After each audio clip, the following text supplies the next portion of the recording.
दोस्तों नमस्कार। Daily current affairs के इस क्लास में इस सीरीज में आप सभी का स्वागत है। आज के इस वीडियो में 1 से 2 अप्रैल 2026 से संबंधित करंट अफेयर्स के प्रश्नों को आप देखेंगे, जिसमें बिहार, राष्ट्रीय और अंतर्राष्ट्रीय खबरों का संपूर्ण संकलन होगा। मतलब तमाम जानकारी हमेशा की तरह यहाँ पर मैं आपको विस्तृत रूप में देने वाला हूँ।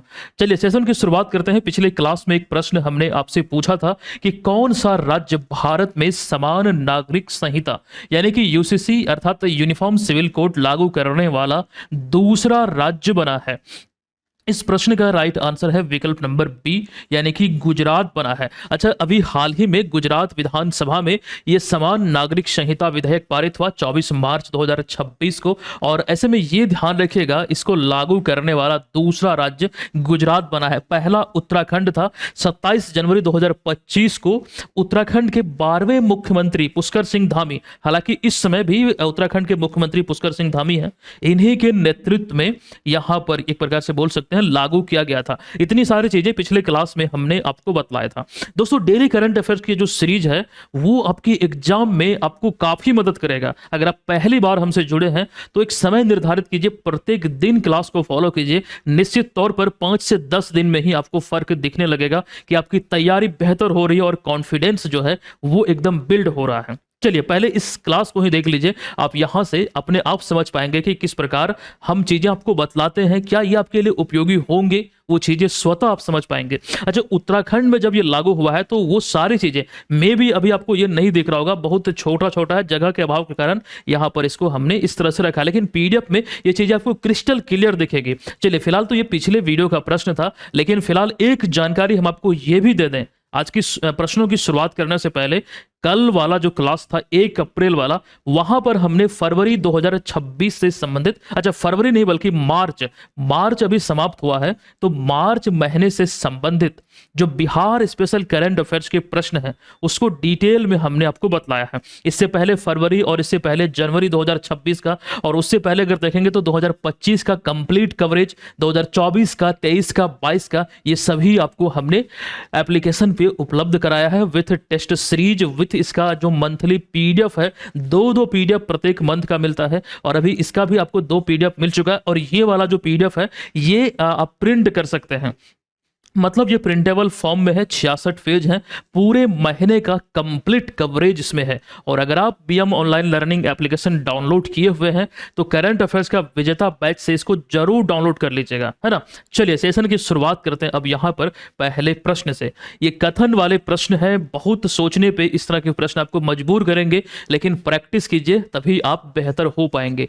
पहला प्रश्न है, देखिए प्रश्न बहुत ही आसान है लेकिन लिखा गया थोड़ा मतलब बड़ा दिख रहा है। प्रश्न को देखिएगा, नीतीश कुमार हाल ही में राज्यसभा के लिए निर्वाचित हुए हैं। इस संदर्भ में निम्नलिखित कथनों पर विचार कीजिए कि कौन सा कथन सही है। देखिए प्रश्न यहां पर कथन 1 में यह कहता है कि व्यक्ति एक साथ, अगर कोई व्यक्ति, यहां पर एक शब्द छूट गया है, आप लोग ऐड कर लीजिए, कोई व्यक्ति एक साथ संसद यानी कि लोकसभा और राज्यसभा तथा राज्य विधान मंडल का सदस्य नहीं रह सकता है। इसका वर्णन अनुच्छेद 101 में मतलब मिलता है, और ये कथन में हमने डाला हुआ है। और यहां ये ध्यान रखिएगा, ये वास्तव में जो कथन है वो सत्य है, मतलब कहीं एक का ही वो सदस्य रह सकता है, लेकिन इसके पीछे भी कंडीशन है। यदि कोई सदस्य दोनों सदनों के लिए चुना जाता है तो उसे 14 यानी कि 14 दिनों के भीतर राज्य विधान मंडल की सीट से इस्तीफा देना पड़ेगा, अन्यथा 14 दिन पश्चात संसद में उसकी सीट जो है वो रिक्त हो जाएगी। और वैसे ये भी कथन वास्तव में सत्य है। तीसरे कथन पे आइएगा, अनुच्छेद 83(1) के तहत राज्यसभा जो है एक अस्थाई सदन है और इसे भंग किसी भी स्थिति में नहीं किया जा सकता है। और ये कथन से प्रश्न कई बार विभिन्न एग्जाम में पूछे गए हैं, और ये बतलाने की जरूरत नहीं है कितनी बार, ये आप लोग जानते हैं, बहुत बार यहां से सवाल बना है। अच्छा, ये वाला भी कथन 4 को देखिएगा, राज्यसभा के सदस्यों का जो कार्यकाल है सामान्यतः 6 वर्ष का होता है। कई लोग यहां पर कंफ्यूज करते हैं, 5 वर्ष नहीं बल्कि 6 वर्ष होता है, और 1/3 सदस्य प्रत्येक 2 वर्ष में सेवानिवृत्त होते हैं, जिससे सदन जो है ये निरंतर बना रहता है। और ये राज्यसभा जो है संसद का उच्च सदन है और ये कभी भंग नहीं हो सकता है। और ऐसे में ये भी कथन जो है यहां पर सत्य है। एक चीज ये समझिएगा, जो 2 वर्ष में सेवानिवृत्त होते हैं 1/3 सदस्य, तो वहां पर पुनः से चुनाव होता है।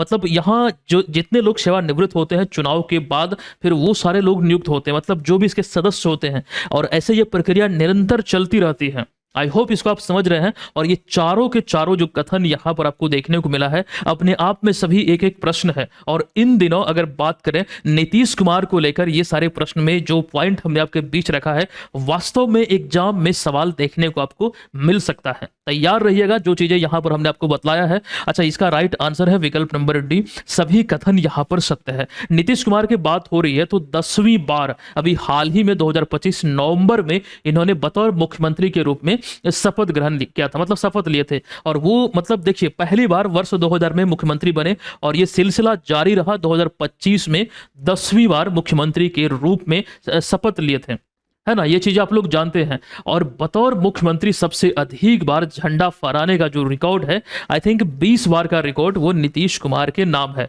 19 या 20 बार होगा, सबसे अधिक बार का रिकॉर्ड इन्हीं का नाम है। अच्छा, पहले ये रिकॉर्ड श्री कृष्ण सिंह के नाम था, 14 बार का। अब देखिए दूसरे प्रश्न में आइए, एक रिपोर्ट है, एक्चुअली हाल ही में ये आई है। तो बिहार ने मछली उत्पादन में ऐतिहासिक वृद्धि दर्ज करते हुए लगभग 9.59 लाख मीट्रिक टन उत्पादन के साथ देश में कौन सा स्थान प्राप्त किया है। अब यहां विकल्प जो है पहला, दूसरा, तीसरा, चौथा हमने जरूर लिखा है, लेकिन इसको थोड़ा सा देखिए हमने किस रूप में लिखा है। तो इसका जो राइट आंसर है वो है विकल्प नंबर डी।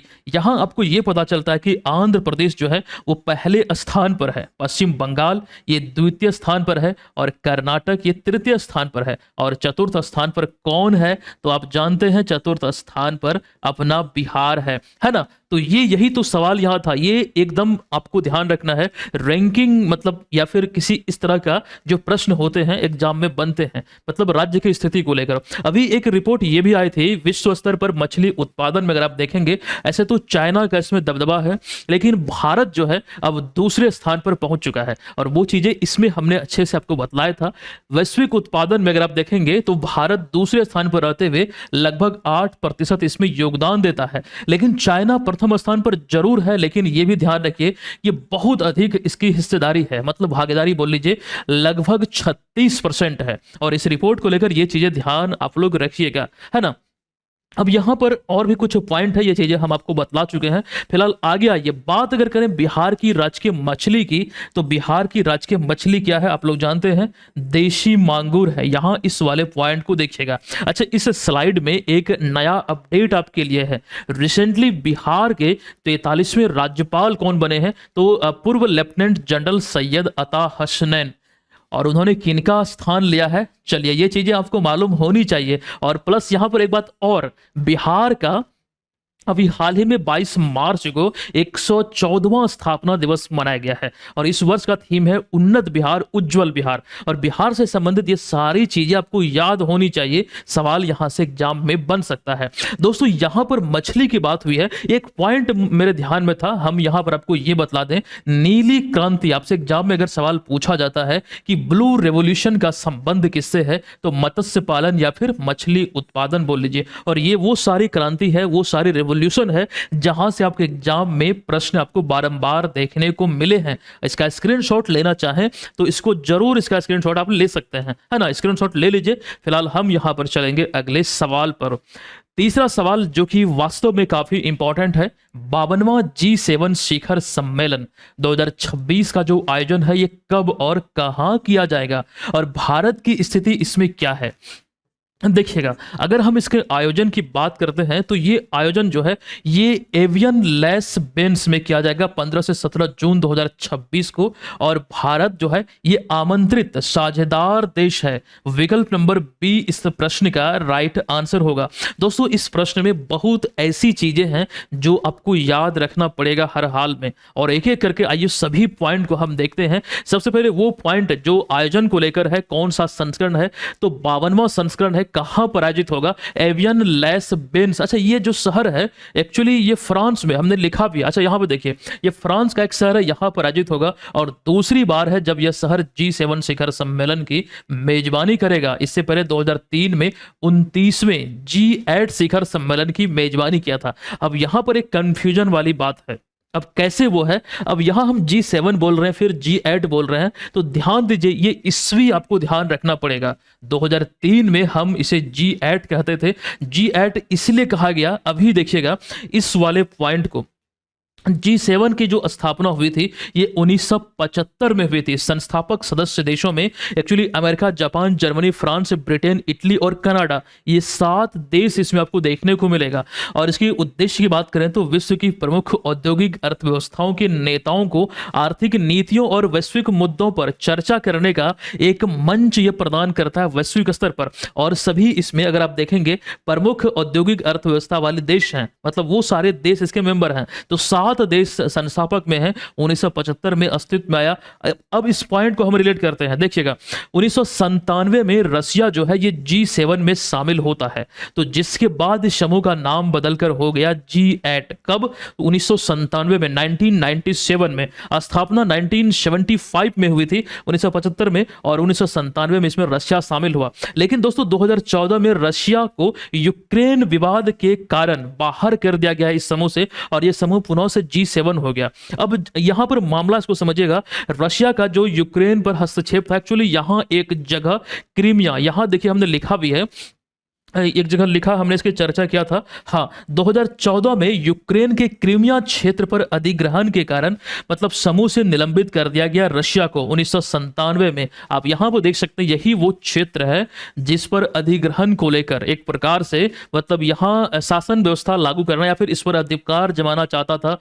तो ऐसे में इसको लेकर के इसे अवैध घोषित करते हुए समूह से बाहर कर दिया गया, पुनः से G7 हो गया। और भारत जो है G7 का सदस्य नहीं है, वो चीजें भी हमने आपके बीच रखा है। ध्यान दीजिएगा यहां पर इस वाले पॉइंट में, भारत जो है G7 का सदस्य नहीं है, लेकिन फिर भी भारत को साझेदार देश के रूप में आमंत्रित किया जाता है। पिछले कई वर्षों से, तकरीबन 6-7 वर्षों से साझेदार कंट्री के रूप में, पार्टनर कंट्री के रूप में भारत इसमें भाग लेता है, और अमूमन यहां पर प्रधानमंत्री जाते हैं। अच्छा, पिछला संस्करण 2025 में 51वां G7 शिखर सम्मेलन 16 से 17 जून को ये अल्बर्टा कनाडा में हुआ था। एक्चुअली ये शहर का नाम कनानास्कस अल्बर्टा जो कनाडा में है, यहां पर ये आयोजित हुआ था। तो ये चीजें ध्यान रखें। और किस पर चर्चा हुई थी? वैश्विक अर्थव्यवस्था, जलवायु परिवर्तन, AI के वैश्विक नियमन, यूक्रेन संकट जैसे विषयों पर यह केंद्रित था, जहां पर ये सारी चर्चाएं हुई थी। कई बार लोग इसको इग्नोर कर देते हैं, किस विषय पर किस सम्मेलन में चर्चा हुआ, तो इसको इग्नोर नहीं करना है, इसको बाकायदा ध्यान में आपको रखना है। दोस्तों, करंट अफेयर्स का यही वो विजेता बैच है जिसके माध्यम से आप प्रत्येक दिन डेली बेसिस पर एक्चुअली में PDF नोट्स, टेस्ट सीरीज आदि प्राप्त कर सकते हैं। अभी जितने भी रिसेंटली PDF आएंगे करंट अफेयर्स के, या फिर अब तक आ चुके हैं 2024, 25 और 26 का अब तक का, वो सभी आपको इसी में मिलेगा। हजारों लोग इस कोर्स में है, आप भी ले सकते हैं। ये तमाम इसके कुछ बेनिफिट हैं जिसके माध्यम से आप इसको ज्वाइन कीजिए, PDF को डाउनलोड कीजिए, प्रिंट कीजिए, टेस्ट सीरीज लगाइए। कंप्लीट जो प्रिपरेशन है केवल और केवल यहां पर इस कूपन कोड का इस्तेमाल करते हुए लगभग 300 रुपये में साल भर के लिए आप प्राप्त कर पाएंगे।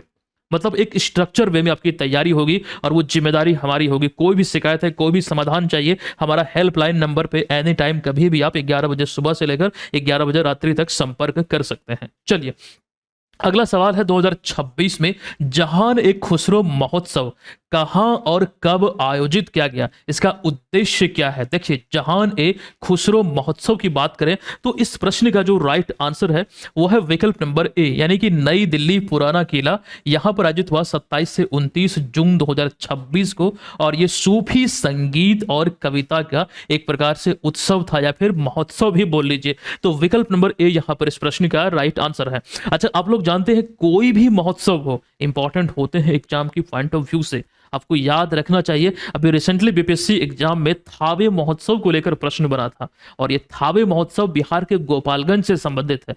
तो ये एक एग्जाम्पल है, कई सारे महोत्सव और भी हैं जहां से सवाल आपको देखने को मिल सकता है। दोस्तों, अगला प्रश्न, भारत की 16वीं जनगणना जो बेसिकली जनगणना 2027 के नाम से भी जाना जाता है। अब यहाँ एक चीज समझिएगा, इस संदर्भ में या फिर इस संबंध में निम्नलिखित कथनों पर हमें विचार करने को कहा गया है। बहुत सिंपल सा सवाल है और ये बताना है कौन सा सही है। अब इसको लेकर के कंप्लीट जानकारी जब हमारे पास रहेगी तभी तो हम इसको हल कर पाएंगे। कंप्लीट जानकारी नहीं रहेगी तो हल नहीं होगा। मैं पुनः इस चीज को दोहरा दूं, इस तरह के प्रश्न आपको एग्जाम में अब देखने को मिल रहे हैं। फिलहाल यहां पर हम देखते हैं कौन कौन से कथन सही है। भारत की 16वीं जनगणना का पहला चरण 1 अप्रैल 2026 से प्रारंभ किया गया है। वास्तव में यह सत्य है, 2 चरणों में ये पूरा होगा। ये बातें हमने कई बार आपको बोला है। और यह भारत की पहली पूर्णतः डिजिटल जनगणना होगी और जाति आधारित भी। और वैसे अगर इस कथन की बात करें तो ये भी सत्य है। बहुत सारे लोगों को इस कथन को लेकर थोड़ी आपत्ति होगी, लेकिन वास्तव में ये भी सत्य है। कथन 3 ये कहता है कि इस जनगणना का जो शुभंकर है पुरुष वर्ग के लिए विकास और वही महिला वर्ग के लिए प्रगति, इसका खास करके लॉन्च किया गया है गृह मंत्री अमित शाह के द्वारा। तो ये भी कथन सत्य है। चौथा कथन ये कहता है कि 16वीं जनगणना के लिए 11,718.24 करोड़ रुपए बजट में स्वीकृत किया गया है भारत सरकार द्वारा। और वास्तव में दोस्तों ये भी कथन सही है। और सभी कथन अपने आप में एक प्रश्न है। अच्छा, फाइनली ये देख लीजिए, सभी कथन सही है, विकल्प नंबर डी में है। यही तो इसका राइट आंसर होगा। मैं एक बार पुनः इस चीज को दोहरा दूं, जनगणना 2027 एक्चुअली ये 2021 में होना था। 10 की जनगणना अगर हम बात करें तो 2011 में पिछली बार हुआ है, तो 2021 में होना था। कोरोना संक्रमण या फिर कई और चीजों की वजह से इसमें देरी हुई है और बहुत ज्यादा देरी हो चुकी है। लेकिन फिलहाल सरकार ने इसकी घोषणा की, शुरुआत भी हो चुका है। और ऐसे आगामी एग्जाम में, चूंकि ये एक हॉट टॉपिक है, चाहे बीपीएससी, एडीओ या फिर कोई अन्य भी एग्जाम, आपको वहां पर इससे सवाल आपको देखने को मिलेंगे। मोस्ट प्रोबेबली ये संभावना ज्यादा है कि ये 27 वाले से सवाल बनेंगे, है ना। ये चीज आपको ध्यान रखना है। 16वीं जनगणना को लेकर वो वही सारी चीजें, जैसे यहां पर देख लीजिए, ये पहली डिजिटल और जाति आधारित जनगणना होगी। ये स्वतंत्र भारत की 8वीं और देश की 16वीं जनगणना होगी। 2 चरणों में पूरा होगा। दोनों चरणों की जानकारी यहां पर है। 1872 में लॉर्ड मेयो के शासनकाल में पहली बार भारत में जनगणना हुई थी, लेकिन वो जनगणना सिस्टमेटिक नहीं थी, मतलब विधिवत तरीके से नहीं। पहली बार 1881 में लॉर्ड रिपन के शासनकाल में इसकी शुरुआत होती है विधिवत तरीके से। और वो चीजें यहां पर हमने आपके बीच रखा है ना। ये चीजें ध्यान रखिए। अब जनगणना से संबंधित अच्छा एक चीज और, जो शुभंकर इसका है विकास और प्रगति, आप यहां पर देख रहे हैं। एक चीज और, जनगणना से संबंधित कुछ पॉइंट है, 6-7 पॉइंट, और ये इंपॉर्टेंट है, सवाल के रूप में ये देखने को मिल सकता है। और ये चीजें 10 के जनगणना के संदर्भ में है, कई तो इसमें पूछे भी जा चुके हैं, है ना, तो ध्यान रखिएगा। चलिए फिलहाल आगे बढ़ते हैं। अभी तक जितने भी लोग बीपीएससी का टेस्ट सीरीज ज्वाइन नहीं किए हैं तो प्ले स्टोर पर बीएम ऑनलाइन लर्निंग एप्लीकेशन को अभी डाउनलोड कीजिए और ये कोर्स को लीजिए। करंट अफेयर्स का भी इसमें बैच आपको मिलेगा। प्रीलिम्स के लिए ही ये कोर्स डिजाइन है। इसमें खास फायदा यह है कि करंट अफेयर्स के अतिरिक्त अभी जो टेस्ट सीरीज लॉन्च हुआ है, तो टेस्ट सीरीज के लिए अलग से आपको पे नहीं करना है। मतलब इसी कोर्स में करंट अफेयर्स का विजेता बैच भी मिल रहा है और टेस्ट सीरीज जो लॉन्च हुआ है जिसकी जो एक्चुअल फी है 299 रुपया है, तो वो भी आपको इसी में मिलेगा। और बाइलिंगुअल है, सभी टेस्ट का 2-2 टेस्ट मिलेगा, एक हिंदी का और अंग्रेजी का, और सभी टेस्ट का 2-2 पीडीएफ मिलेगा, प्रिंट कर पाएंगे। सभी पीडीएफ में ओएमआर सीट होगा जिसके माध्यम से वहां पर ऑफलाइन टेस्ट आप दे पाएंगे। तो ये सारी सुविधाएं महज 350 कूपन कोड अप्लाई करेंगे तो यहां पर लगभग 350 से भी कम में आप इसको ज्वाइन कर पाएंगे। तैयारी को घर बैठे अच्छी तरीके से संचालित करने की दिशा में ये आपको हर हाल में ज्वाइन करना है। ये कूपन कोड का इस्तेमाल कीजिए और अभी जाके ज्वाइन कीजिए। चलिए फिलहाल आइए अगले सवाल पर। छठा सवाल क्या कहता है, इसको जरा देखने का प्रयास कीजिए कि असम में कोपिली नदी पर स्थित लोअर कोपिली जल विद्युत परियोजना का संबंध में निम्नलिखित कथनों पर विचार कीजिए। पहले मैं आपको यही बतला दूं, जो अभी कोपिली नदी खबरों में है किस राज्य से संबंधित है। एक सिंपल सा सवाल आपसे पूछा जा सकता है, तो असम से संबंधित है। अब इस संदर्भ में हमें विचार करना है कि कौन सा सही है। अभी देखिएगा, कथन 1 ये कहता है कि यह 120 मेगावाट क्षमता की रन ऑफ द रिवर परियोजना है। अब ये रन ऑफ द रिवर परियोजना क्या होता है अभी हम इसको आगे बतलाएंगे। फिलहाल ये जो कथन है ये सत्य है। दूसरे कथन पे आइए, यह परियोजना असम के पश्चिम कार्बी आंगलोंग और दीमा हसाओ जिले में स्थित है। और ये दोनों जिलों में फैला हुआ है, मतलब ये असम में ये दोनों जिलों में स्थित है। इस परियोजना की बात करें जो जल विद्युत परियोजना है, ये भी सत्य है। अच्छा, इस परियोजना का निर्माण Assam power generation corporation limited और एशियाई विकास बैंक, एशियन डेवलपमेंट बैंक के सहयोग से या फिर इसकी सहायता से किया गया है। मतलब यहां पर इसमें सहायता प्रदान की है एशियन डेवलपमेंट बैंक। तो तीनों कथन यहां पर सही है। राइट आंसर होगा विकल्प नंबर डी, यानी कि सभी कथन सत्य है। दोस्तों, अभी जो एक टर्म हमने इस्तेमाल किया है कि ये जो 120 मेगावाट क्षमता की, मतलब जो ये जल विद्युत परियोजना है, ये रन ऑफ द रिवर प्रकार की जल विद्युत परियोजना है, बेसिकली जिसमें नदी के प्राकृतिक बहाव का उपयोग किया जाता है और बड़े जलाशय की इसमें आवश्यकता कम होती है। मतलब बहाव का इस्तेमाल करते हुए इस तरह का प्रोजेक्ट तैयार करना, और इसी के संदर्भ में यहाँ पर वो चीजों का वर्णन है ना। ये कहां फैला हुआ है, कहां पर विकसित किया गया है, तो ब्रह्मपुत्र की दक्षिणी सहायक नदी है कोपिली नदी। तो ये जल विद्युत परियोजना इसी नदी पर है, कोपिली पर। और इसमें खास करके परियोजना में मतलब किसका किसका सहयोग है, ये ध्यान रखिएगा। दोस्तों, जल विद्युत परियोजना में एक जानकारी और हम आपको दे दें, जो कुछ दिन पहले हमने आपको बतलाया था, खबरों का विषय था। दरअसल कलाई द्वितीय हाइड्रो पावर प्रोजेक्ट, जो उत्तर पूर्व भारत के अरुणाचल प्रदेश के अंजाव जिले में लोहित नदी पर प्रस्तावित 100 नहीं बल्कि 1200 मेगावाट की जल विद्युत परियोजना है। अभी देखिए, ये इसलिए भी खबरों में था कि व्हाइट बेलिड हेरॉन, जो दुनिया की सबसे दुर्लभ पक्षियों में से एक है, भारत की उपस्थिति जो यहां आप देख रहे हैं, मुख्यतः अरुणाचल प्रदेश और असम में पाया जाता है। पर्यावरणविदों ने आशंका जताई थी कि परियोजना से नदी पारिस्थितिकी तंत्र पर मतलब ये बुरा प्रभाव पड़ सकता है, और ये जो संकटग्रस्त पक्षी है, इस पर प्रतिकूल प्रभाव देखने को मिल सकता है। लेकिन इसके बावजूद यहां पर इसको मंजूरी दिया गया, इस परियोजना को, मतलब कलाई द्वितीय हाइड्रो पावर प्रोजेक्ट। और ये किस नदी पर है, तो लोहित नदी पर। देखिए, हमने कहां तो लिखा था, लोहित नदी पर, हाँ यहां पर है ना। ये चीजें हमने आपको पढ़ाया हुआ है, जब मुझे याद रह सकता है तो आपको भी याद रखना है। दोस्तों, इसी तरह की एक और जानकारी हमने आपको दिया है सोन नदी को लेकर, आइए उसको जरा देखने का प्रयास कीजिए। अच्छा, वो चीजें तो यहां पर आपके बीच हमने स्लाइड में नहीं रखा है, लेकिन एक जानकारी जरूर याद रखिए। सोन नदी जल बंटवारा समझौता, जो बिहार और झारखंड का एक लंबे समय से एक प्रकार से विवाद था, वो उसका समापन हो चुका है। एक अंतर राज्य जल विवाद समाधान हुआ है, जो कि एक महत्वपूर्ण मतलब साबित हो सकता है दोनों राज्यों के दृष्टिकोण से। दोस्तों, अंतर राज्य जो जल विवाद होता है ना, वो वास्तव में स्टेट पीसीएस एग्जाम के दृष्टिकोण से महत्वपूर्ण होते हैं। तो बीपीएससी मेंस वाले इस वाले कोर्स में इसको हमने अच्छे से कवर किया है।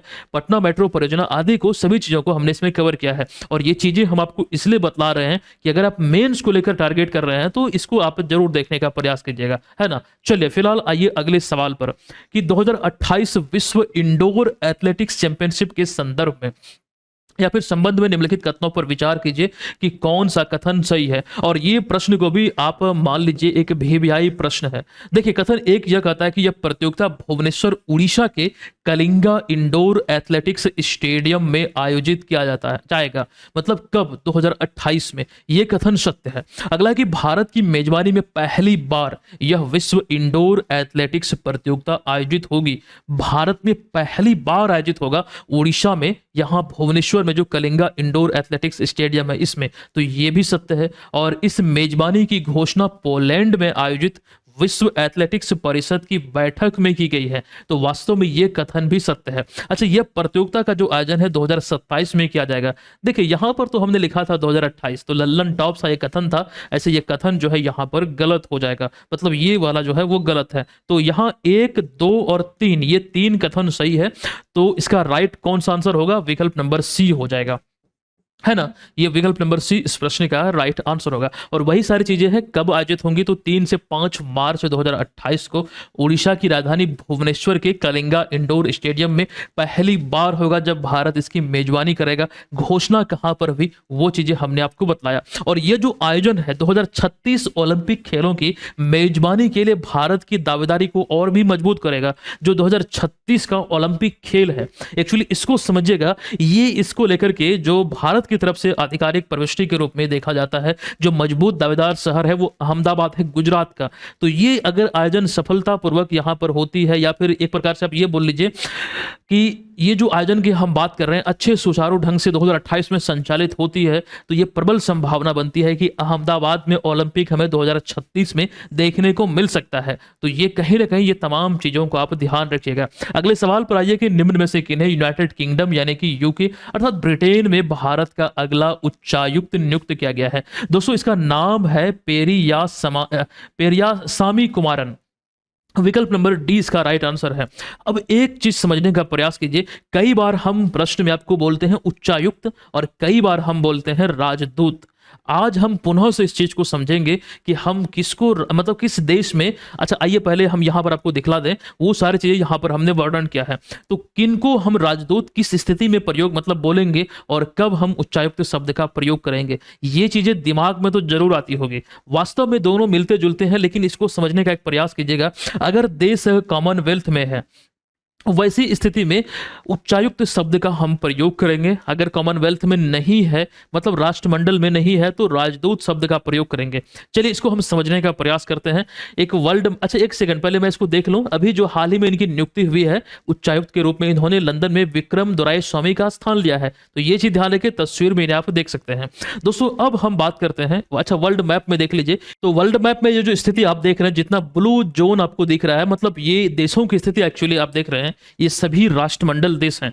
दोस्तों पहला तो रीजन यही है कि जिस देश पर ब्रिटेन ने कभी शासन किया है एक संधि स्वरूप उसे आजादी मिली है, जैसे उदाहरण के लिए भारत, तो वैसे देश राष्ट्रमंडल देश कहलाते हैं। लेकिन टोटल जो राष्ट्रमंडल नेशन की हम बात कर रहे हैं जिसकी संख्या 56 है, तो 56 के 56 ऐसे देश नहीं है जिस पर ब्रिटेन ने शासन किया है। कुछ देश ऐसे भी हैं जो कि बाद में सदस्यता ग्रहण किया है। तो ये चीज बोलना गलत होगा। पहले मैं एक्चुअली एक दो बार बोला भी हूं कि जिस पर मतलब शासन रहा है ब्रिटेन का केवल वही राष्ट्रमंडल देश है। एक्चुअली में वैसा होता नहीं है। अब हम कैसे आइडेंटिफाई करेंगे कि कब हमको उच्चायुक्त और कब हमको राजदूत शब्द का प्रयोग करना है। एक उदाहरण के तौर पर हम समझते हैं कि भारत अगर किसी देश में अपना राजनयिक को नियुक्त करता है और वो देश कॉमनवेल्थ का मतलब कॉमनवेल्थ नेशन ये 56 देशों के समूह में आता है, मतलब राष्ट्रमंडल देशों में अगर आता है वो देश, तो वैसी स्थिति में हम प्रयोग करेंगे उच्चायुक्त। देखिए अगर देश कॉमनवेल्थ में है तो उच्चायुक्त, अगर देश कॉमनवेल्थ में नहीं है तो वैसी स्थिति में राजदूत शब्द का प्रयोग करेंगे। अभी इसी प्रश्न में देखने का प्रयास कीजिए, यूनाइटेड किंगडम में ये नियुक्त किया गया क्योंकि यूनाइटेड किंगडम अगर राष्ट्रमंडल देशों की बात करें, चूंकि एक मेंबर के रूप में भी यूनाइटेड किंगडम को आप देख सकते हैं, प्लस ये इसके संस्थापक भी हैं, तो यहां भी हम उच्चायुक्त शब्द का प्रयोग करेंगे। ये चीजें ध्यान आप लोग रखिएगा। अभी एक और जानकारी है कि अमेरिका ने सर्जियो गौर को भारत में अपना नया राजदूत नियुक्त किया था, है ना, ये चीज आपको ध्यान रखना है। तो ये सारी चीजों को यहां से ध्यान रखना है। कुछ और भी इंफॉर्मेशन आपके बीच है। दोस्तों राष्ट्रमंडल देशों की बात हो रही है तो राष्ट्रमंडल खेल इसको लेकर एक जानकारी है। 2022 में जो इसका पिछला संस्करण था 22वां संस्करण पैरे द बोल इसका शुभंकर था। इसमें भारतीय एथलीटों ने एक पदक जीता था और पदक तालिका में चौथा स्थान हासिल किया था। ऑस्ट्रेलिया इसमें शीर्ष पर था। तो ये चीजें यहां से आपके बीच हमने रखा है। भारत ने 2030 राष्ट्रमंडल खेलों की मेजबानी के लिए आधिकारिक तौर पर यानी कि ऑफिशियली लेटर ऑफ इंटरेस्ट प्रस्तुत किया है। तो आने वाले दिनों में कुछ भी इंफॉर्मेशन यहां से निकल कर आती है 2030 राष्ट्रमंडल खेलों को लेकर, तो वो चीजें हम आपको अवश्य बतलाएंगे। फिलहाल यहां पर इतनी जानकारी इंपॉर्टेंट है, ध्यान आपको रखना है। अभी 2026 वाला जो राष्ट्रमंडल खेल है ये ग्लासगो स्कॉटलैंड में होगा। 4 साल में आयोजित होता है। पिछला 22 में हुआ था और अगला 2026 में मतलब इस साल होना है। तेलंगाना सरकार एक्चुअली यहाँ के जो मुख्यमंत्री हैं रेवंत रेड्डी ने 6 साल से कम उम्र के बच्चों के पोषण और शारीरिक मानसिक विकास के लिए आंगनवाड़ी केंद्रों में कौन सी नई नाश्ता योजना की शुरुआत की है। तो इसका नाम है टोली मुड्डा योजना। एक्चुअली तेलंगाना के जो मुख्यमंत्री रेवंत रेड्डी हैं या फिर तेलंगाना गवर्नमेंट के द्वारा इसकी शुरुआत हुई है, अतः विकल्प नंबर ए इसका करेक्ट है।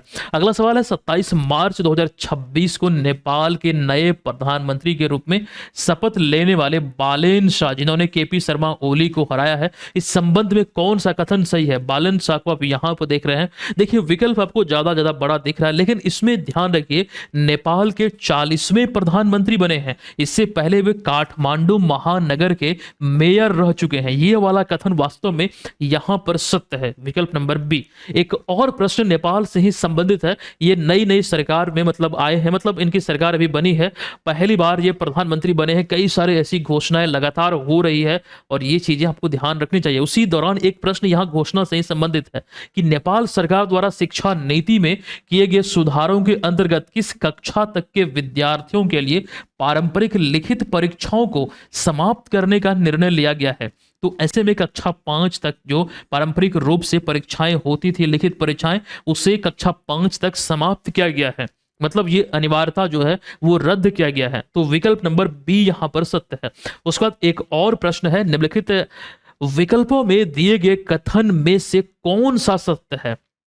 देखिए, विश्व तीरंदाजी यानी कि वर्ल्ड आर्चरी द्वारा शीतला देवी को para Archer of the year 2025 के लिए चुना गया है। मतलब नाम क्या है? तो शीतल देवी, शीतला देवी नहीं बल्कि शीतल देवी को वर्ल्ड आर्चरी के तरफ से, मतलब विश्व तीरंदाजी के तरफ से ये खास करके 2025 का para Archer of the year चुना गया।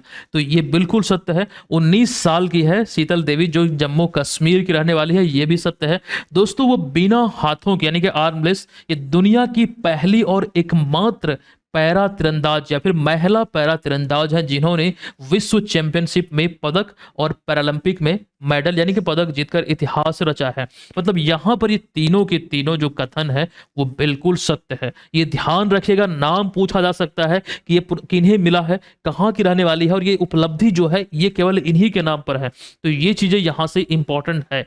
आज के सवाल को हम यहाँ पर मतलब जो सेशन है उसको हम यहाँ पर समाप्त करते हैं। और ये वाले पीडीएफ को अगर अभी तक आपने डाउनलोड नहीं किया है, प्लस अभी जो मार्च महीने का पीडीएफ लॉन्च हुआ है, ये तमाम पीडीएफ आप लोग डाउनलोड कीजिए। कहां से? तो बीएम ऑनलाइन लर्निंग ऐप से। इस प्रश्न का आंसर आपको करना है और डिटेल में तमाम बातों को लिखना है। और कोर्स से रिलेटेड दोस्तों कोई भी इंफॉर्मेशन है आपको, अगर कॉल मतलब कई बार होता है कि नहीं लगता, कई बार होता है कि बिजी आता है, तो इंस्टेंट व्हाट्सएप पे संपर्क कीजिए, तुरंत आपको रिप्लाई मिलेगा 2 से 3 मिनट में।